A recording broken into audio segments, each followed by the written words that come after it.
Hey there everybody, welcome back to another one of my budgeting videos. This is going to be my budgeting video for my June 13th paycheck, and I really feel like I should give you some sort of a warning, like grab a cup of tea, maybe a cookie, some chocolate, a stress ball to squeeze, something, because this budget was brutal and it took me a very long time to figure it out, not just for actually how to pay things, but also making it gel with my tracking for my digital cash envelopes and my vacation tracking. There's just been a lot of math happening right now on this lovely Saturday afternoon, and I think I fried my brain a little bit. So saying all that and giving you those warnings, you're probably actually going to be fine because you're just going to be seeing the results of all of the work and not having witnessed the crazy. So let's get started. I know some people prefer when I use a black pen. I really hope you don't mind that I'm using purple today. I just wanted a cheerful color because math. So, and for some reason I'm forgetting how I even write these things out.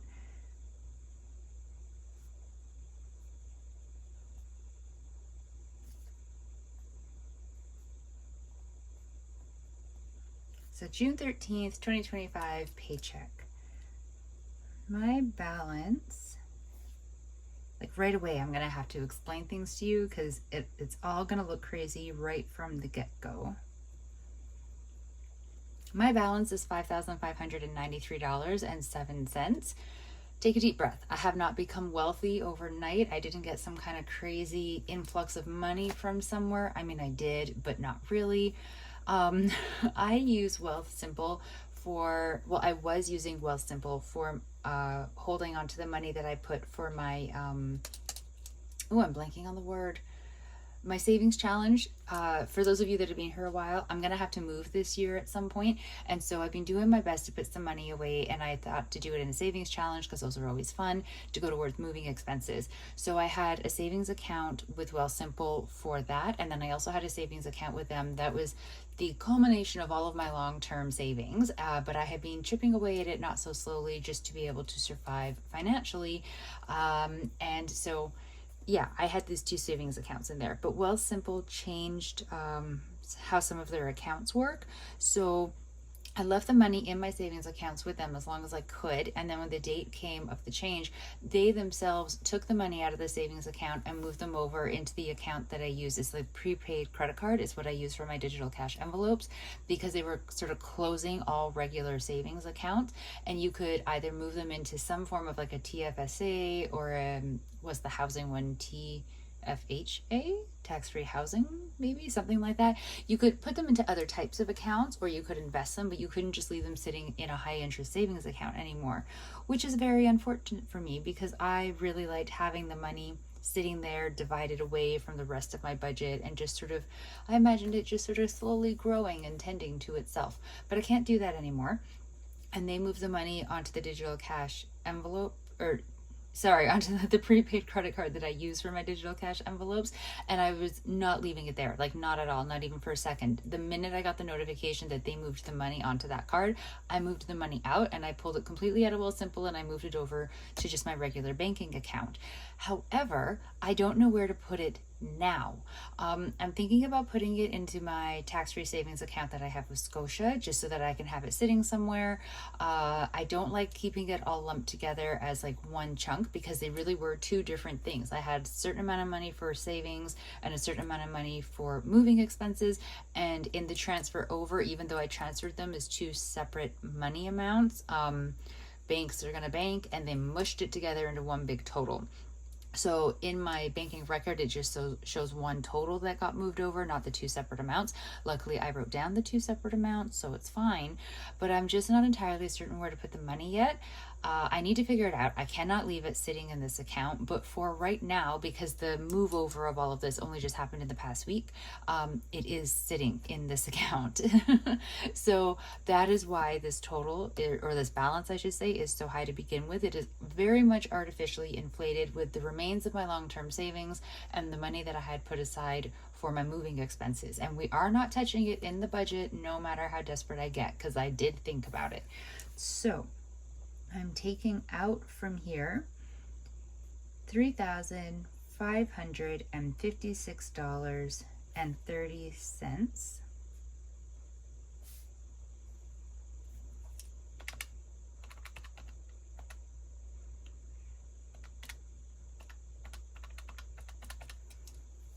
And that's leaving me with $2,036.77. In case you're curious, the breakdown of that, $496.36 of it is what I managed to save up to go towards moving expenses, and the rest of it is the remains of my long-term savings. In case you were curious, I have rollover money in there, $382.59.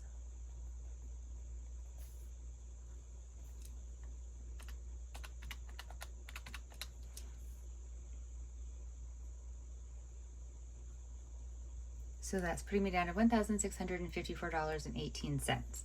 I am also taking out $50 from my friend Megan that she e-transferred me. We were working on a project last night and we're both very hungry. We hadn't eaten really throughout the day, and we decided to get Uber Eats, and so it made more sense to just put it onto one account. So I ordered it and she sent me $50 for her portion of it. So I'm taking that out of the budget because that's going to be going on to the Visa card, because my Uber account automatically charges to my Visa card. The next thing I'm accounting for is my SUV payment.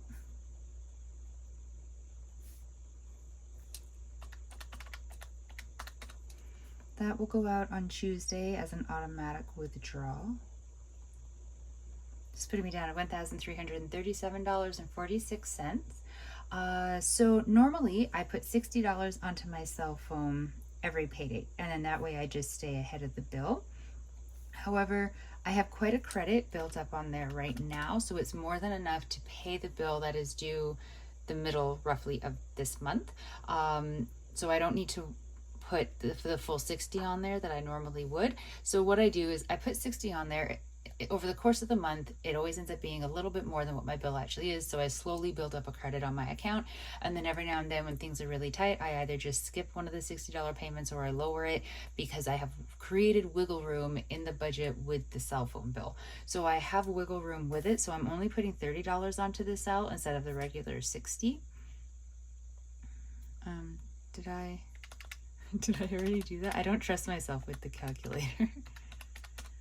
Yeah, so $1,307.46 is where I'm at now. I forgot to take out rent higher up, which is a little weird, but that's okay.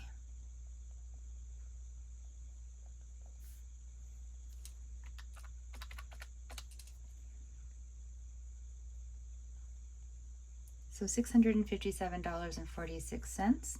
My Neo bill is higher than normal. It's $68.10 because my BCAA membership renewed. Why is that? What did I do? 657.46 minus 68.10.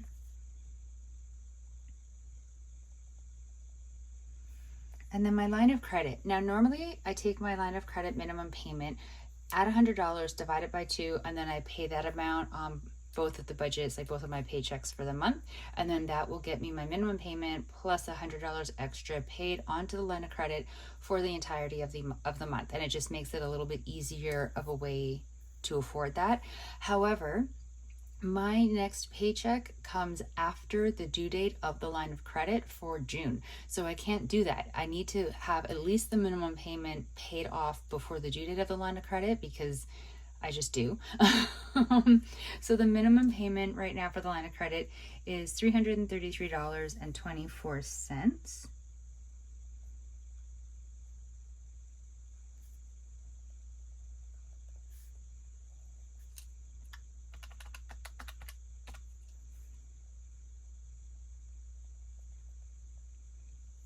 Leaving me with $256.12, and I forgot to pull out Striker's money. Striker is my cat, and he has his own money within my budget Oh, why do I keep pushing the wrong buttons? He has his own money within my budget to go towards his specific expenses.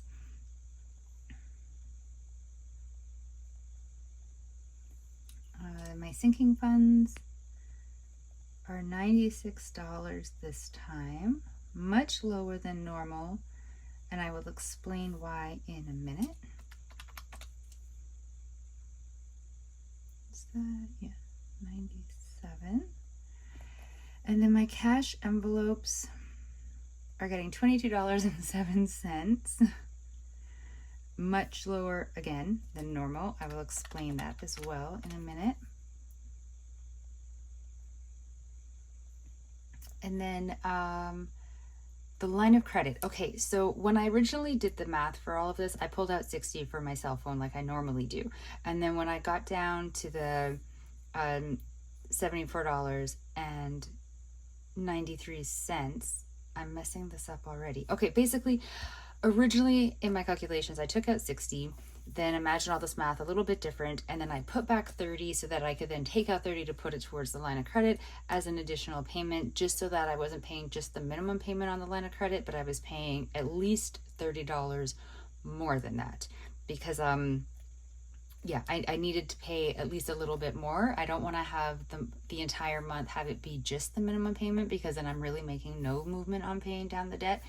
So I'm putting an additional $30 to the line of credit, which is going to give me a remaining balance of $44.93.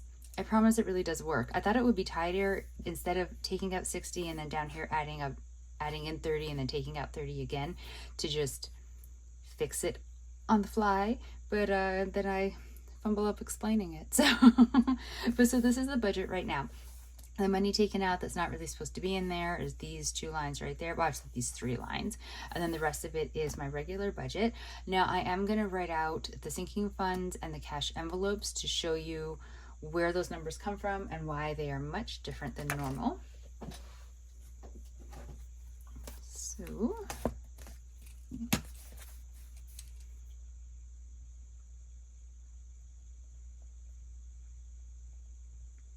So the sinking funds. I have car insurance,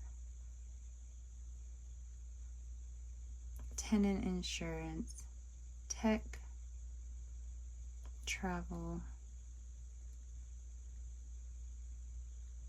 dragon boat, presents, and my emergency fund. Car insurance gets 67, tenant insurance gets 14, tech is getting 15. The rest, believe it or not, I am giving them nothing, because your girl is broke and I had to figure out something.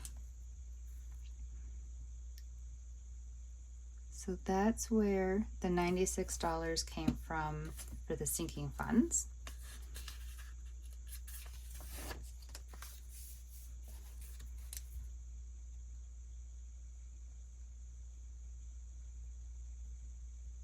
And my cash envelopes.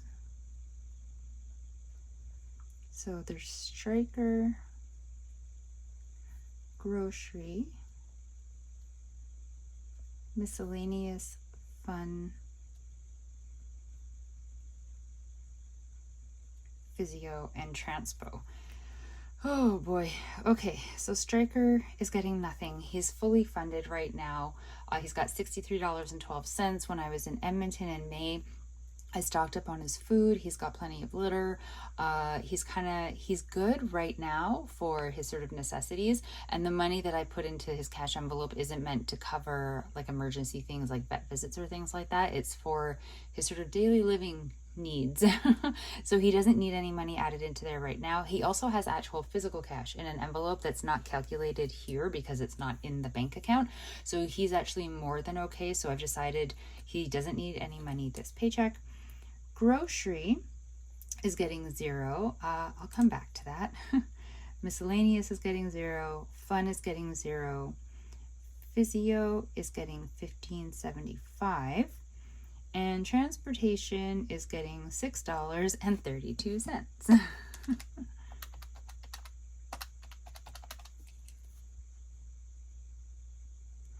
Which is where the $22.07 is coming from in the budget. Okay, so let me explain. I already talked about Striker, so that's fine. Grocery shopping. I went grocery shopping yesterday, which was the actual payday. So today is Saturday that I'm sitting down to do the budget. I got paid yesterday on Friday. I did my grocery shopping on Friday, and I paid for it out of my debit account. So it's not like I charged it onto the credit card and I still need to find the money to go and pay it off. I pulled directly from the debit account before doing the budget to pay for the groceries. I overpaid from what the budget, normally I give myself $120.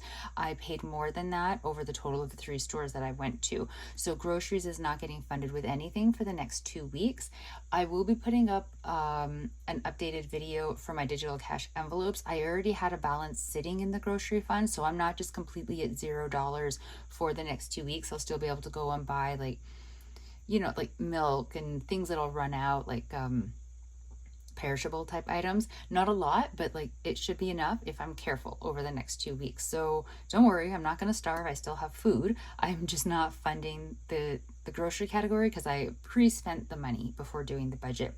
Miscellaneous, I'm not funding it mostly because I just don't have a lot of money, and I have some money remaining in that particular category in my digital cash envelopes, and I'm really just hoping that nothing comes up that I'm going to need to spend from there over what is already sitting in there as a balance. That's the exact same thing with fun. I put money into the fun category last time. I haven't touched any of it, so I'm just leaving it and not adding any more to it. Physio, I had to add $15.75 because in the next 2 weeks I have one appointment where I'm going to have to pay $15.75. So this one I always try to fund the exact amount that I'm going to need for the 2 weeks, and then I expect it to go down to 0 before the end of the 2 weeks because I keep track of my appointments. Transportation, I had a balance in the transportation category in the digital cash envelope.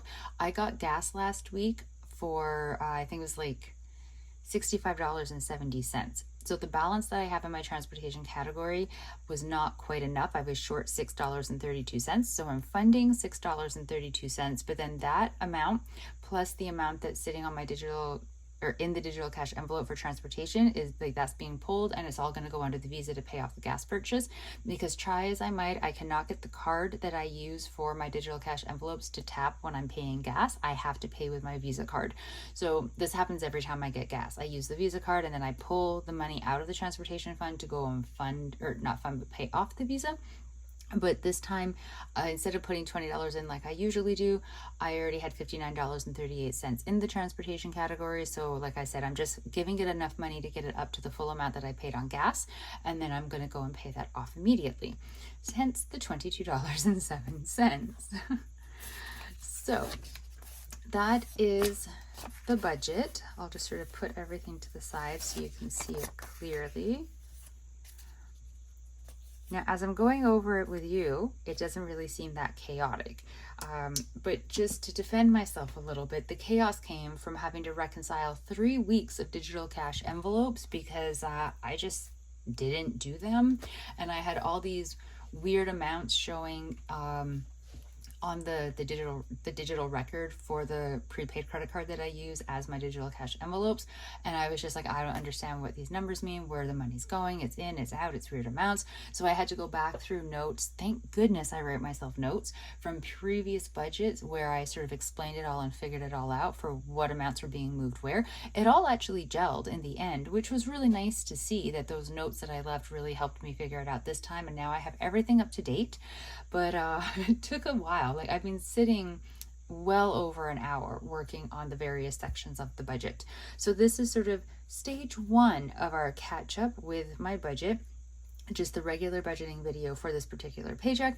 I'm going to go and actually put money on the bills and whatnot. Oh, I would like to say, I don't have a payment on here for my Visa card. My Visa actually has quite a large balance right now, but I'm going to be doing a video sort of reconciling all of the spending that I put on the credit card when I was in Edmonton on vacation, because when I go away, I just do all of my spending on my Visa card, and then I reconcile it later, and then I pull from like the travel sinking fund or other sinking funds if necessary to pay off the purchases. So I have purchases on there from the vacation. I also have purchases on there from after the vacation, so it's not going to get paid off to a zero balance right away. But yeah, I do have a video coming up talking about that. But because that money that I'm going to be putting onto the Visa to be paying off oh my goodness, paying off vacation charges is going to be coming from the travel fund and not from this regular bank account. I didn't include the Visa payments here just because they're not coming out of this money. I may, once I've actually calculated everything and moved the money, put a little sticky note to remind myself, but I will have it in a different notebook, the breakdown of it all and where the money's coming from and what it's paying off. And it's going to take me more than one paycheck to pay off the Visa card, so I'm working on a strategy for that. Since normally my strategy is pay off the line of credit with all haste to the, like detriment of everything else sometimes. But this time I'm having to switch up my strategy a little bit. So I'll talk to you about that in that video, because that video is going to be more specific to the Visa card. So for this one, I believe I am done with the budget for my June 13th paycheck. I want to thank you all very much for watching. I really do appreciate it. I hope your budget is going really well for you. And if you are having any hiccups or confusions, that you're able to figure it all out and getting the math to math. I wish the best of luck to all of you with your budgets. Stay safe, everybody. I'll talk to you in the next video. Bye.